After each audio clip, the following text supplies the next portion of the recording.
Hi കൂട്ടുകാരെ, enjoy Malayalam എന്ന YouTube ചാനലിലേക്ക് എല്ലാവർക്കും സ്വാഗതം.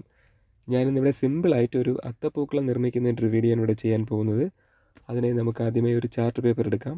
അതിൽ നമുക്ക് ചെയ്യാൻ ഉദ്ദേശിക്കുന്ന ഒരു ഡിസൈൻ നമുക്ക് വരച്ചെടുക്കാം. ഞാനിന്നിവിടെ ഒരു ഗണപതിയുടെ ഒരു ഡിസൈനിലുള്ള ഒരു അത്തപ്പൂക്കളമാണ് ചെയ്യാൻ ഉദ്ദേശിക്കുന്നത്. ഇതുപോലൊരു ഗണപതിയുടെ ഔട്ട്ലൈൻ വരച്ചെടുക്കുക. അതിനുശേഷം ഇതിനായി ഉപയോഗിക്കുന്ന പ്ലാസ്റ്റിക്കിലുള്ള പൂക്കളാണ്. ഇത് നമുക്ക് ഷോപ്പിൽ നിന്ന് വാങ്ങാൻ കിട്ടും. മാല പോലുള്ള പൂക്കളാണ് കിട്ടുന്നത്. അത് നമ്മൾ കട്ട് ചെയ്ത് നമ്മൾ വരച്ച ഡിസൈൻ അനുസരിച്ച് ഫെവി ബോണ്ട് എന്നൊരു പശ ഉപയോഗിച്ച് നമ്മളവിടെ ഫിക്സ് ചെയ്ത് വയ്ക്കുക. പുറത്തോട്ടൊക്കെ കുറച്ചൊക്കെ അങ്ങോട്ടും ഇങ്ങോട്ടും വരുന്നതൊക്കെ നമ്മളൊക്കെ സിസർ ഉപയോഗിച്ച് കട്ട് ചെയ്ത് ഷേപ്പ് ചെയ്തെടുക്കാവുന്നതാണ്. നമുക്കിഷ്ടപ്പെട്ട കളറിൽ നമുക്ക് ആവശ്യമായ രീതിയിൽ നമുക്കത് ഫിക്സ് ചെയ്തെടുക്കാവുന്നതാണ്. ഞാൻ ഇപ്പോൾ ഗണപതിയുടെ ഷേപ്പിൽ ഇവിടെ ആദ്യം ഇൻസൈഡിലുള്ള പാർട്ട് ഒട്ടിച്ചതിന് ശേഷം ഔട്ട്ലൈനിലുള്ള യെല്ലോ കളറിലുള്ള പാർട്ടോട് ഒട്ടിച്ചെടുത്തിട്ടുണ്ട്.